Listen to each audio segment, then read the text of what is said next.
us. She is at the Rebecca School, and she'll tell us what her position is and what she does there. And Tina, thank you so much for coming. Thank you, Tracey, for having me. So I'm the executive director at Rebecca Schools. We now have 2 schools. When I first started in 2005, we had 1 school in New York City, and now we've opened a second location in Mount Vernon.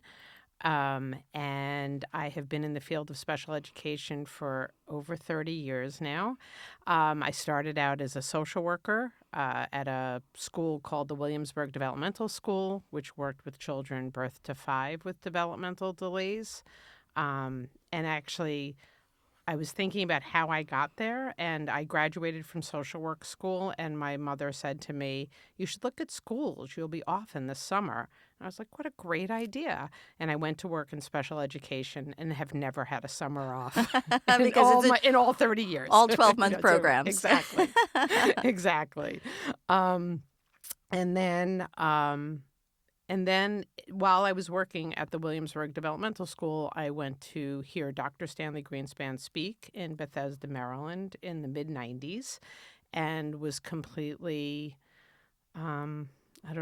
swayed, converted, enlightened, inspired. I don't even know. We were using behavioral methodology, and this was a different way of thinking about children with neurodevelopmental delays and relating and communicating, which is sort of how I think about children with an autism spectrum diagnosis, really thinking about where those core deficits are and how and what happens in their development that causes those deficits. And so at the school that I was at, that became my focus, was really working with children with neurodevelopmental delays. We became one of the first early intervention programs approved by New York City Early Intervention to provide services to children birth to 3 with an autism spectrum diagnosis, and it kind of just took off from there. The owner of that school was looking to open a school-age program in 2004, 2005. We had a focus group with families, and for me, it was really important that it was a DIR floor-time school. And luckily, the owner, Michael Koffler, allowed that to happen. And the group was really focused on having choice. Like on that, there was a lot of ABA programs or other types of programs. Teach was big at the Teach time, was wasn't big, it? yes. Mhm. So kind of that teaching a skill or that behavioral sort of philosophy was really what was out there. And DIR floor time was starting. The developmental model was starting to come. It was affecting even regular education, No Child Left Behind. All of that started to really think about thinking and critical thinking and processing. And that's what I felt like DIR floor time gave as another option, that they really gave students an opportunity to think.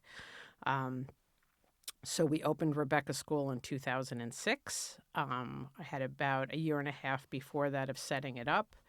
Dr. Greenspan was a consultant to the program, which I felt very fortunate to have. And he remained that until he passed away in 2010. And so we opened to students in September of 2006 with 48 students. And now we have 2 locations. One has 161 students in New York City, and in Mount Vernon, which we just opened in September of 2024, we have 40 students. With the capacity for how many? 112 in Mount Vernon, 178 in the city. So I'm going to circle back Sure. to all of this and explain to our listeners what DIR and floor time is. But I'd like to know a little bit more about you before we continue. Tell us about your background and what led you to being a social worker and then a special ed teacher. When I graduated from college, I was definitely a little lost. I was a general contractor for a while. I sold contact lenses. I was really trying to figure out where I wanted to be. My father was a psychologist who worked at the Suffolk Rehab Center on Long Island and opened a special education school when I was growing up. So I think it was always there genetically in the back of my mind. And I did do a lot of work with students. I worked at summer camps, but never really saw that as my sort of career. And then I went back to social work school. And while I was in social work school, my focus completely became about children.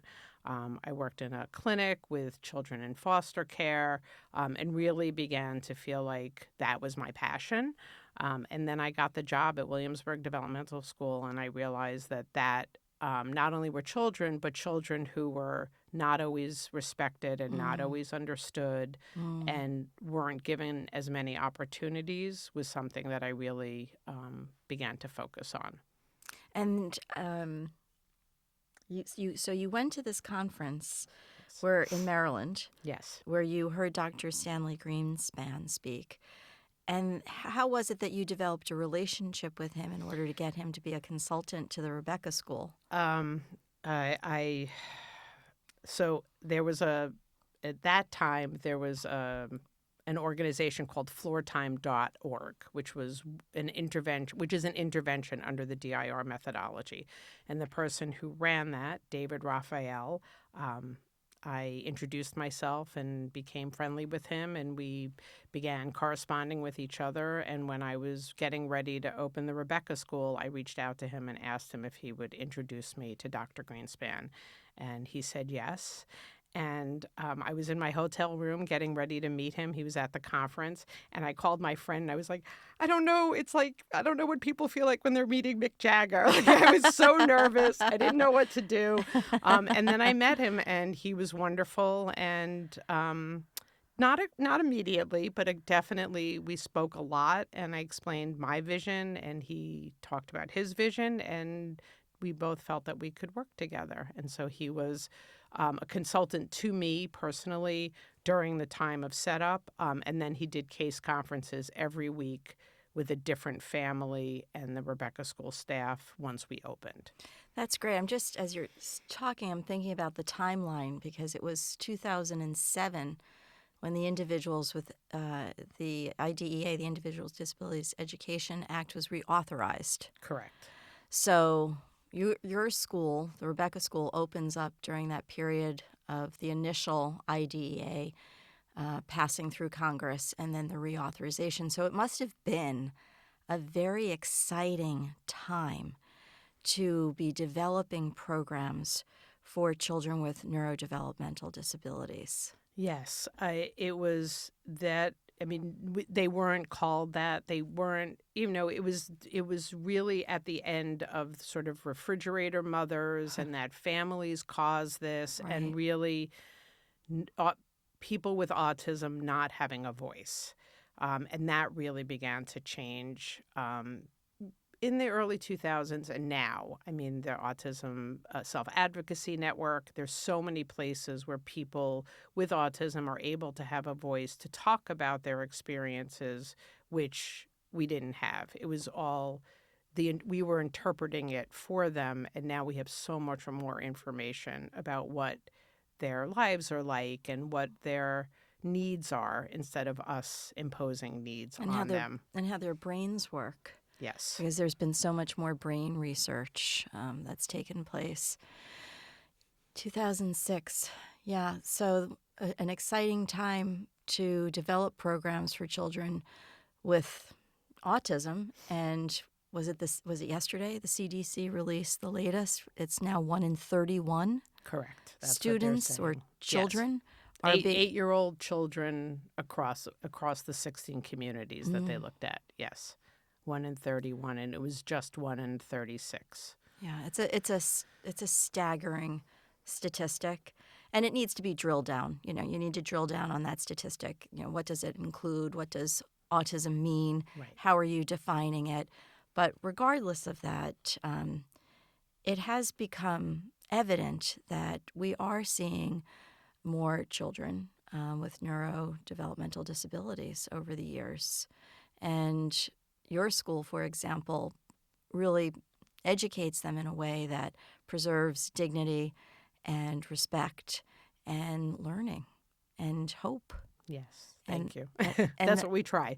well, Yes. that's Yeah. a beautiful thing. So tell us about DIR. What is DIR?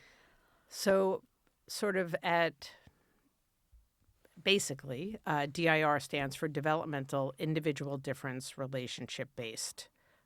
Not the best name for a model, but it's really breaking down those three components so that the D for developmental is looking at each child's developmental profile. Where are their strengths? Where are their challenges? Their individual differences is really looking at their sensory processing.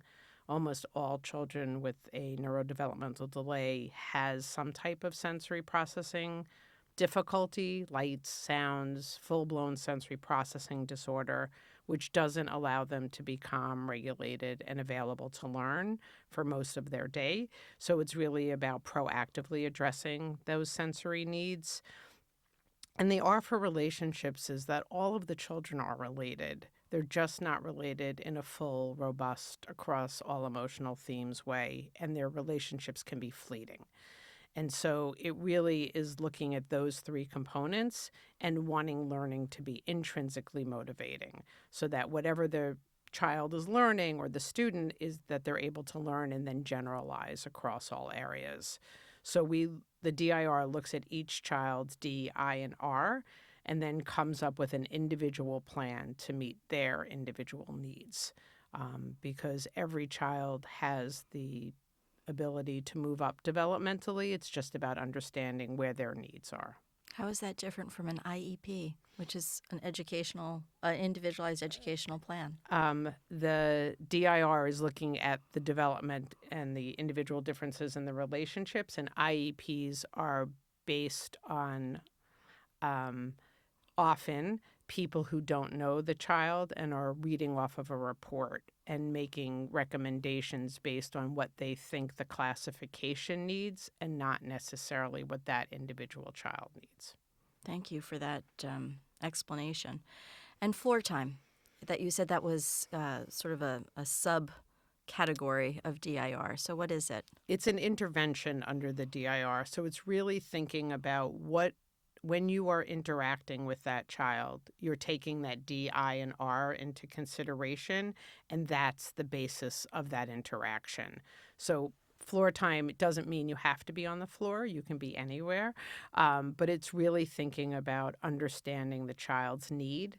What is happening for them? What's their sensory regulation? Are they regulated? Are they interacting? Can they share attention? Like, where are they on those developmental capacities so that when you're coming into that interaction, you're being able to be supportive of them and coming from what their needs are and not what your needs are as an adult.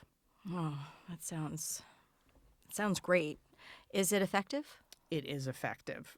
It's much more work in many ways because you have to think on your feet because you're paying attention in that moment, right? You're with somebody and suddenly they become dysregulated. A siren goes by, the lights flicker, and you can kind of lose them. So you have to figure out how to keep that interaction going. We call that a continuous flow.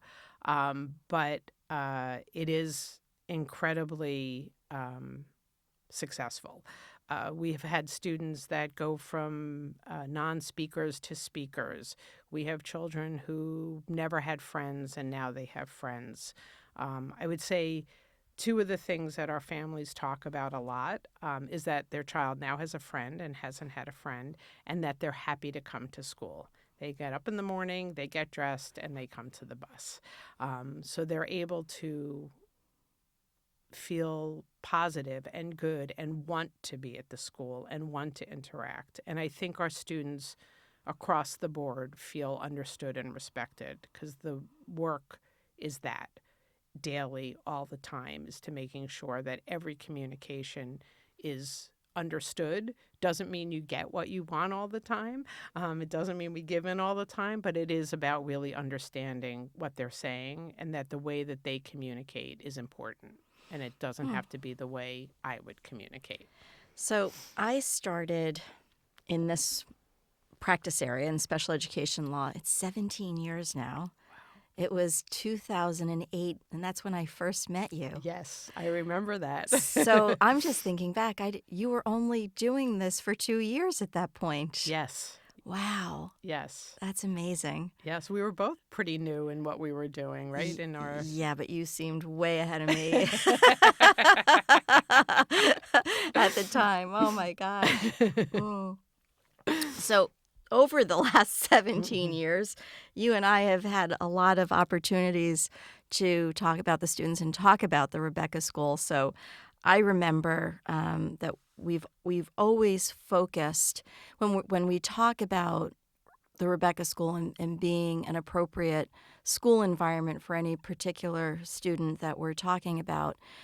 You would talk about how Rebecca focuses on communication, and then um, circles of communication. So Yes. can you talk a little bit to that? Because I've always been fascinated by how this works. Yes. So, circles of communication. Right now, we're doing circles of communication. Very formal. You're asking a question and I'm answering it, and then you build on it, and then I build on it. So that's what I would call a continuous flow, where we're building on that basic communication. For our students, not all of them, but many of them, that area, what's called capacity 3, opening and closing circles, is really difficult for them. For some students, they don't initiate, they just close a circle. And for some students, they just open a circle, which is initiate. And so we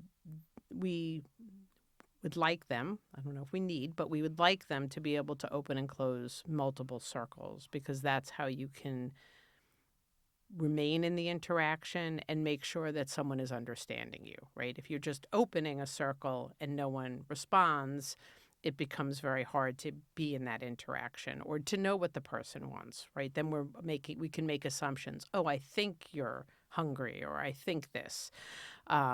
So it's really about building on those being able to initiate open circles and be able to close them, and then be able to get into that continuous flow, which is really more of capacity 4, where you can really be in a back and forth and build on it and add to the conversation. So it's, even if it's something that only you're interested in, but if someone adds something or throws a curveball at you, you can stay in it and get your point across. Yeah, it's so interesting. I have had students, represented students, who have gone to the Rebecca School and went there being considered nonverbal and became verbal. So, what is the emphasis on communication that helps these students find their voice? It's that their communication is always important, even if we don't like what it is they're saying or how they're saying it. That if they're physically doing it or using gestures or making vocalizations, whatever their way is, or speaking words, that we say, this is important and we're going to listen to you and we're going to try to figure out what you're saying. And sometimes we can't and we need more help.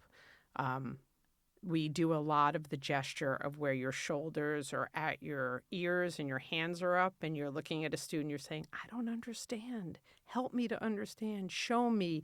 We use pictures and AAC devices and really anything that's going to allow the student to be able to successfully communicate their inner world, not just their needs and wants, but their thoughts, their feelings. We want them to be able to be masters of their space and their universe. And what age are you serving? What ages? 3 to 21. In both locations? But right now, 3 to 14 in Mount Vernon, but we will be 3 to 21. And we also do have a post-21 program called Learning Independence Together in the city, where we work with young adults after they age out of the education system. So through Office of People with Developmental Disabilities, self-direction, we have a program for them, because we have found that, as many people talk about, after children turn 21 or maybe now 22, but when they age out of the education system, that it's a cliff. There's not a lot out there for them. So we did create a small program to be able to address that. It's so needed and so necessary. Um, just another brief aside. I remember, I think it's many years ago now, you were involved in a case. It wasn't with my office, but it went to federal court, and it was in front of Judge Jack Weinstein, Yes. who decided, I don't understand what this Rebecca School is. I want to know what Rebecca School is, and I need to see it with my own eyes. I'm going to go for a visit. And he so the did. federal court judge came to the Rebecca School, right? Yes. And tell me about that experience. I was very nervous. The decision, he had not made the decision yet. He felt he needed all the information before he was going to render his decision. And I gave him a tour, and we spent a lot of time walking around and talking about who the students were. He was lovely. Every time he walked into a room, he would talk to the students. He was really very inclusive and really wanted to understand what we were talking about, and then wrote an incredibly positive decision for the case.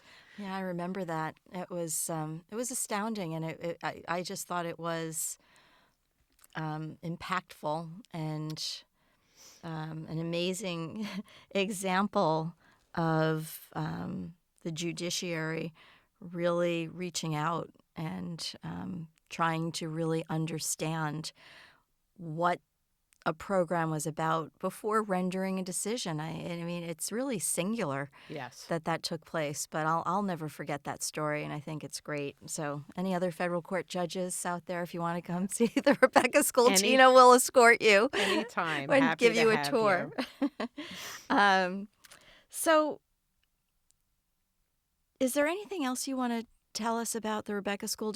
You could tell us really the school day, what the program looks like physically and otherwise, what the student-to-teacher ratio is, all of that information. Okay.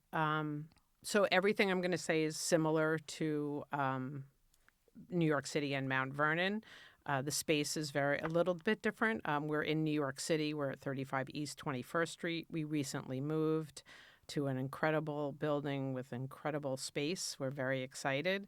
It used to be a WeWork, so we've got some funky bleachers and all kinds of fun New York City things in our building. And Mount Vernon is really its own campus. You drive through a gate, and it's its own building in Mount Vernon. But what's the address in Mount Vernon? 1 Bradford Road. Okay. But our student-to-teacher ratio is 2-to-1. So we do 2 students to every teaching adult in the classroom, but we also provide related services: occupational therapy, physical therapy, speech and language therapy, counseling by either a music therapist, a social worker, a psychologist, an art therapist, or a dance movement therapist, depending on what the child needs. So often the students have an opportunity to be one-on-one. So we really think about, again, structuring the day in ways that they can be successful. We are at school from 8:30 to 3 Monday through Thursday, 8:30 to 12:30 on Fridays. When I started the school, closing early on Fridays for students was really important to me. And for the staff, we do professional development every Friday, and that's anything related to our students and the intervention that we use, so that we're really thinking about making sure that the staff is getting educated and up-to-date education all the time about things that they can use the next day with their students. We utilize the DIR Floortime methodology. That's our overriding methodology that we use all day, that all the staff is trained in and that we're thinking about each child in. We create individual plans, and we create a treatment plan based on the DIR Floortime methodology, and those are the goals that we're looking at. And we look at students' goals every 6 months. We think about where are they now, what do they need, and what do we need to modify. And the parents are included in that process. We see the parents as partners in this education. They are their experts on their child.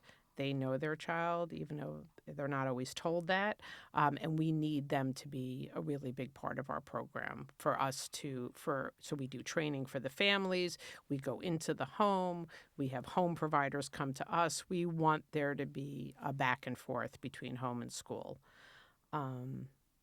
We have social workers that work directly with the families, providing concrete services, referrals, individual counseling, couples counseling, family counseling, sibling counseling. We do parent education, parent support groups weekly, really thinking about the child holistically in all areas, not just the child, but the family as well. Sounds so supportive. That's beautiful. Thank you. And can you describe I don't want to say the typical student at Rebecca, but what is the presentation that is usually a good fit for the Rebecca School? A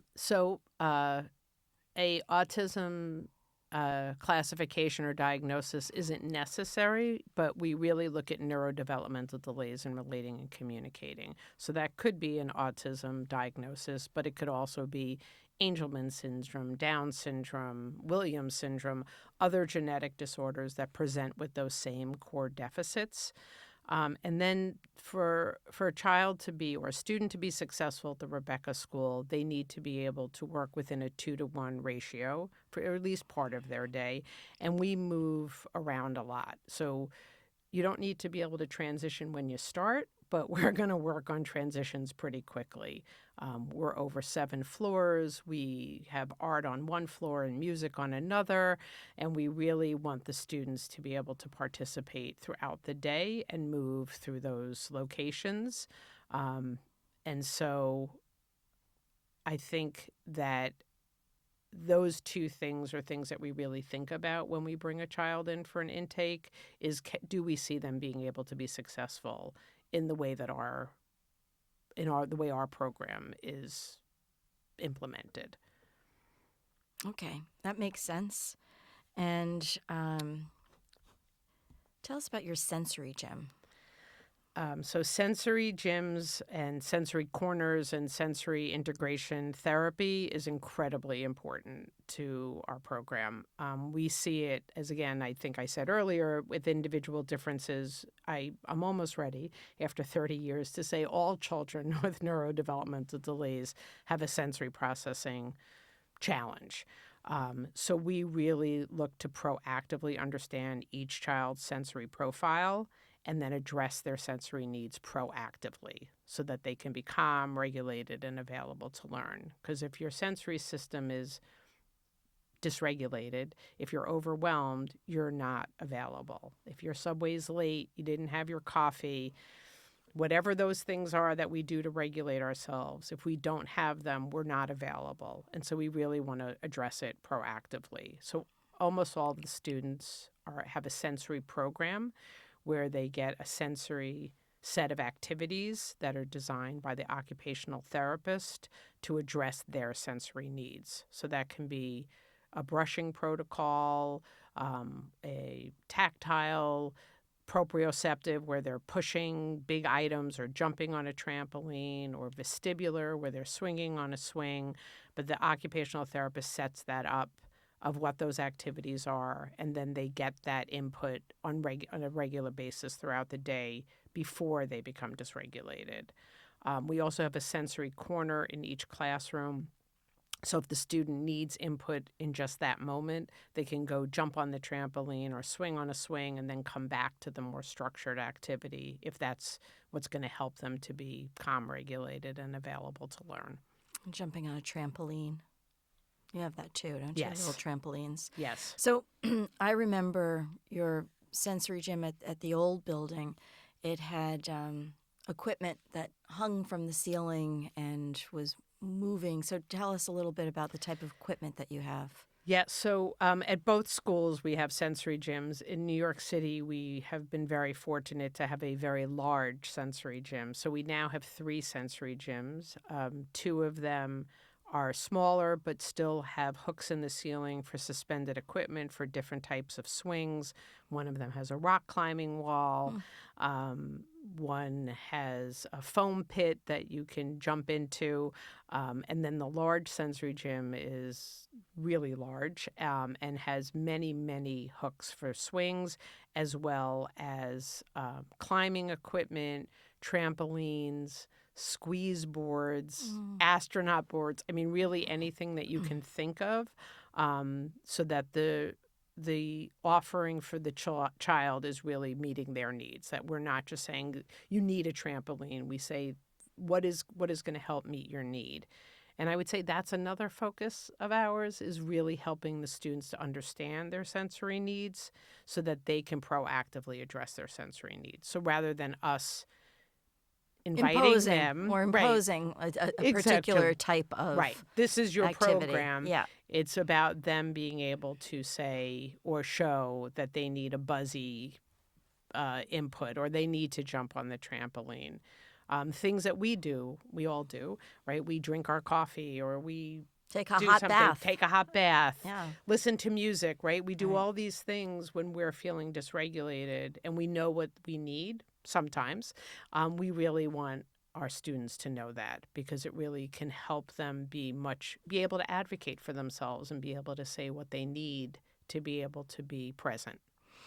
I know over the years you've had students at the Rebecca School, and with the parents, you decide that it's time perhaps to move to a less restrictive environment. And tell us what that looks like. And yes.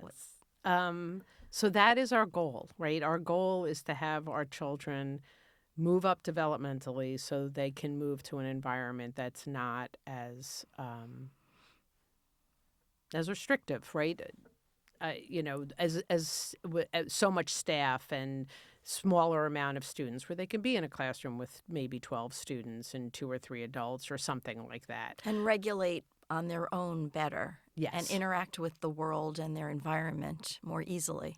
Yes, exactly. And so we're thinking about that all the time. We meet with the families all the time to talk about that. And when we think it's time, if either it comes from us or from the family, we have a meeting, we have a team meeting, and we discuss when. Is it the next year? Is it 2 years from now? And what do we think? Where is the family looking, and how do we help support them? So our admissions director, Liz O'Shea, has been around a long time. She has a lot of relationships with other schools, works directly with other admissions directors. So we go on tours, we look at other schools, and we see where the family is thinking and where they're applying to. And then once the child gets in, we work really closely with the family and with the other school to make sure that that child is ready. So if our students eat lunch in their classrooms most of the time. So if they're going to a school where they're eating in a lunchroom, we need to know that so that we can help them prepare for that and be able to be in that setting where there are a lot more students around and they're able to be regulated and still eat and get their needs met. So we are really, I know one student I remember years ago went to Bay Ridge Prep, and he needed to unlock a locker. He needed to know how to remember the combination and unlock the locker. That's hard. That was even hard for me. You'd write it on your hand. You'd have it. Oh, my gosh. Yeah. So that was something that we worked on with him for a very long time. And if he didn't remember his locker combination, what could he do? Who could he go to? How could he get the help he needed? So really want the students to be successful in whatever environment they're in, and want to hear where the families are thinking and what they want. Do they want them closer to home? What's the setting that would be most supportive of the family as well? Right. And before we came into this room today, we were talking about what we were going to talk about. And I asked you what was a topic that you would really like to discuss. And you said parent choice. So let's talk about that. What does parent choice mean to you? Parent choice means to me that the parents have access to many different choices, really, that it's not the cookie cutter, one size fits all. You have a child that has an autism diagnosis at whatever age they're diagnosed at, and this is the program. This is the recipe of what you need to do. So let's just put this into context for our listeners with respect to being in New York City and navigating a New York City Department of Education IEP process. So when you are talking about parent choice, are you suggesting that there should be some change to the process that would include parent choice? Yes. All right. So speak to that, please. Yes. So right now, the way that in New York City and in Westchester, I can speak directly about those two. An IEP is written, an individualized education plan is written, and it's based on the child's diagnosis. Like whatever that classification is on that IEP is what informs that IEP. The ratio in New York City, almost every child with an autism classification gets a 6-1-1, 6 students, 1 head teacher, 1 paraprofessional ratio of a classroom. They get a certain cookie cutter recipe of how much speech or how much OT, and it's really not individualized. It's individualized to what they think that classification is, but not how that student presents and what their needs are. How that student is experiencing that classification or diagnosis is very different. Exactly. And how they take in the information. What is it? What is it like for them to be in that 6-1-1 classroom or a different type of classroom?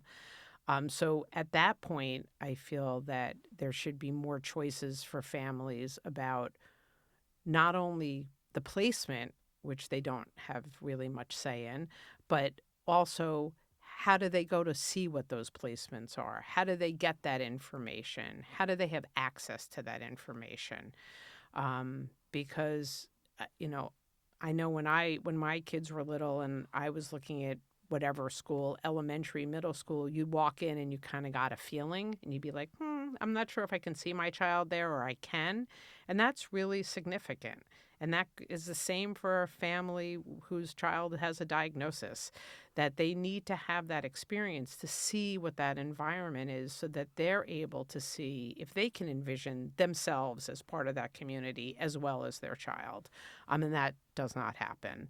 And to be able to really get to have a choice for a family, it's a very complicated system. Thank goodness there are people like you, Tracey, who help them.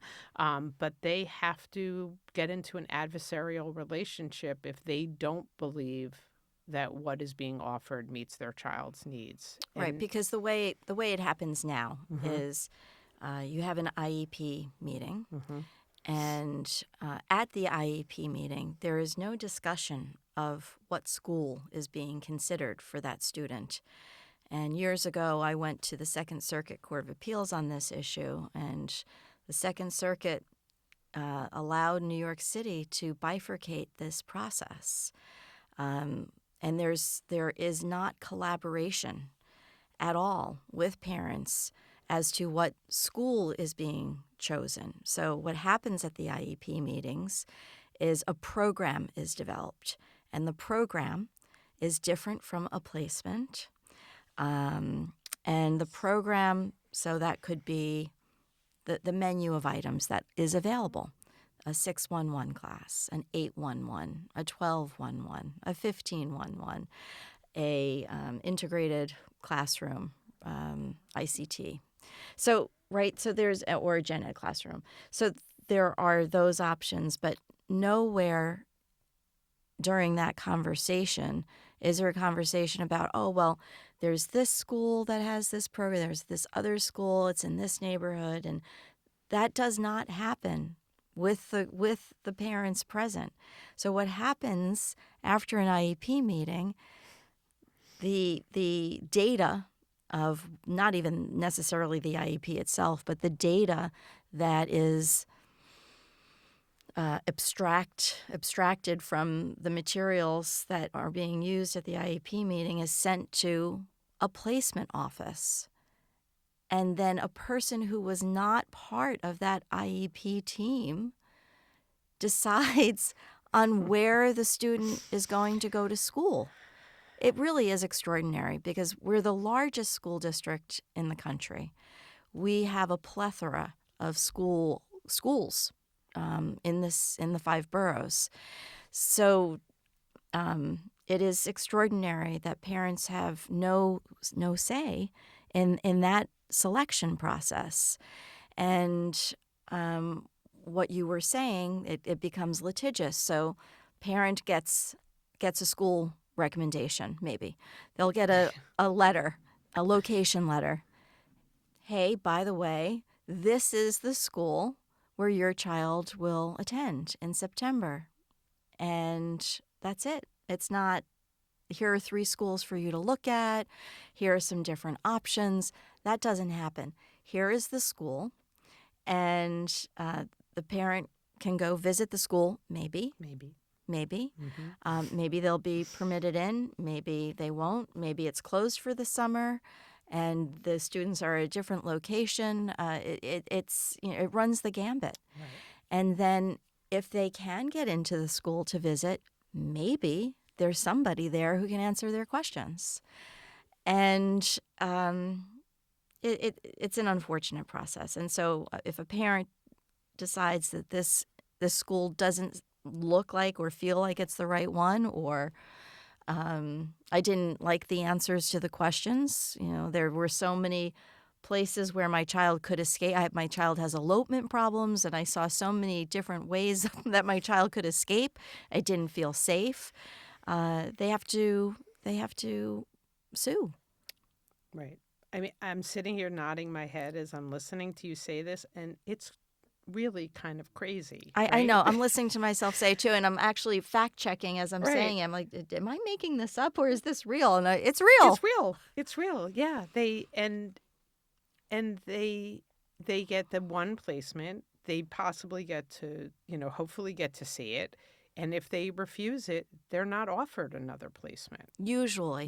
They're supposed to. This case that went to the Second Circuit was an unusual case where the parent did get a second school and then rejected that one. So they rejected the first one, got another school recommended, and rejected that one also, which are unusual facts. Yes.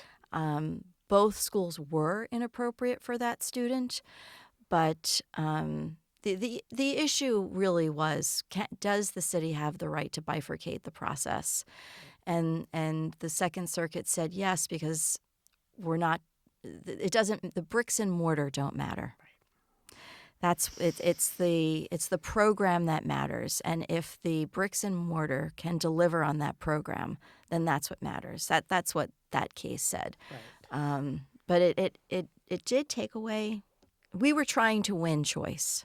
Right. For parents. We were trying to win a collaborative process that the Congress intended would take place at an IEP meeting. Now, this is peculiar to New York City for the most part. This process of bifurcating this discussion is mostly peculiar to New York City. It does happen in some in suburban districts, but not all of them. So, so I kind of hijacked the parent choice. I just couldn't resist talking about it. So, yeah. But it speaks to why parent choice is so important and something they don't have, and that my Rebecca school could use DIR floor time, and it's not that another school that uses a different methodology isn't the right school. It's about their child. Oh, I'm glad you brought that up, because that reminds me that methodology is not discussed at the IEP meetings either. No. And they're actually told that they can't Correct. Discuss it we if can't you bring it up. Discuss methodology. It'll be up to the teacher who is instructing your student what methodology he or she thinks is appropriate to meet your child's needs. Right. Yeah. Yeah. And so, again, the parents are left out of that collaborative decision-making process. about, hey, you know what? My child has been getting after school services. We've been paying for it, and it's DIR, and it's really working well. We've seen our child really develop beautifully, and gee, we would really love a program that utilized DIR. I would say most people at the IEP meetings won't know what DIR is. Correct. And if somebody does, the answer is we can't put methodology on an IEP. We can't even talk about it. We can't decide that. So yeah, that takes away parents' choice, doesn't it? Yes. Yes. And it takes away the student, right? It makes them a piece of paper with information, words on it, without really looking at who that child is. And each child is so individual. Their diagnosis doesn't define them. Their personhood defines them. And that's what gets completely lost. And you and I both know that there are many, many wonderful, well-intended Department of Education professionals who really do make a difference in some children's lives. Absolutely. And want to make a difference. It's the way the system is set up, which doesn't allow for these wonderful, well-meaning professionals to really help, because they are forced. It's like a straitjacket. They're straitjacketed into working within a system that doesn't always work. Exactly. Right. And the people who, those incredibly well-intentioned people who are out there, talk about that, and that they wish they could whatever it is, but their school doesn't allow it, or the curriculum doesn't allow it, and it loses sight of, again, what does it mean to educate a child, right? Is it being able to successfully use the right curriculum, or is it really being able to help that child to learn? What's the purpose? And I think we have lost sight of those goals in so many ways. Mm. Yeah, that's beautifully stated. I can remember when I was a teacher, and I was having trouble with maybe a particular student, and I was frustrated. And my boss suggested, well, why don't you let her take the test again? And oh, that's ridiculous. I mean, she had her shot. And she said, Tracey, what is the purpose of that assessment? It's to assess learning. So why would we not give her another opportunity to learn the material and to demonstrate her learning? This is not punitive. This is about learning. And having come out of a very structured Catholic school setting, I thought, for the first time, wow, boy, that makes sense. What and how wonderful that my boss is giving me that latitude to help a student and teaching me how to help a student. And yeah, so that is the purpose. The purpose is we want the children to learn. So why don't we look at what is it that's going to help the student learn? Right. How they learn it, or which curriculum or which thing you're doing, in the end of the day, doesn't matter, right? If you want it, if it's important that the child learns how to read, then let's get them to read. And it doesn't matter if it's Wilson or whatever. It doesn't matter. Ultimately, it really matters for that child. Like, how do we help them learn what they need to learn to have successful lives, whatever that means for them? So is there anything else that you want to say with respect to parent choice and child's needs? Just that I really encourage parents as much as possible to trust themselves. I think this system breaks that trust down, and they begin to question and doubt and feel that they've done something wrong or that they've missed something. Brains develop over time. The window doesn't close. I'm still learning. I hope I never stop learning. And parents are often told that they have to make this right decision right now. And that's not parenting. As parents, we make wrong decisions all the time, and then we figure it out.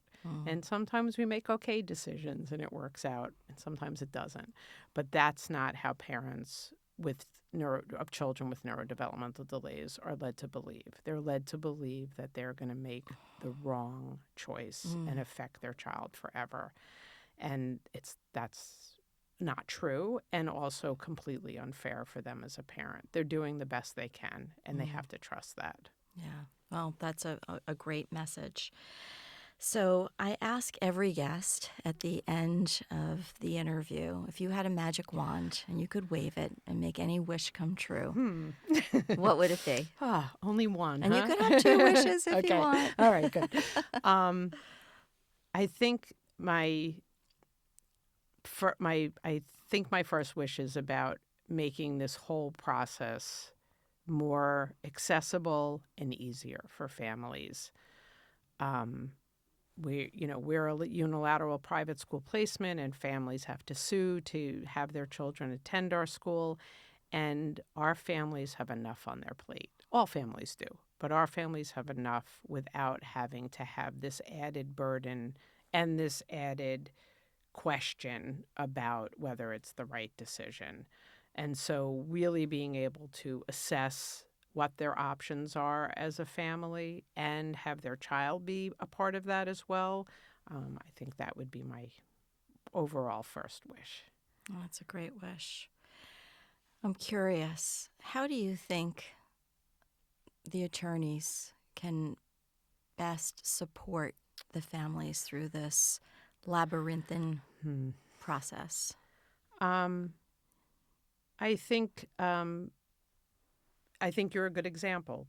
Honestly, you are accessible. Your office is accessible, and you listen to the families. And I feel like that's a really big thing. Instead of hearing the family and just pigeonholing them into that you think this or you think that, but really hearing what their needs are and what they think their child needs are, and then giving them the choices, letting them know that it's not just one thing that they have to look at, but they can look at many different things and make decisions, and that the attorney will support them in that. Well, thank you for that. I wasn't fishing for a compliment, but I'll take it. Oh, absolutely. I don't give it, I give it truthfully. Well, thanks so much. And thanks again for joining me. And I hope that you'll come back, because there's lots of topics we can talk about. And one thing I do want to put out there is that I know the Rebecca School hosts speakers that come, and it's open to the community. Yes. So what types of topics do you cover? We cover things definitely about the DIR Floortime methodology, sensory diet, sensory programs, feeding difficulties. We do a lot with parent support and understanding what parents' rights are. And if you go to our website, they're all listed there. Great. And where do you find the website? www.rebeccaschool.org. Great. Okay. Thank you. Thank you. Thank you for having me, Tracey. Thank you for coming.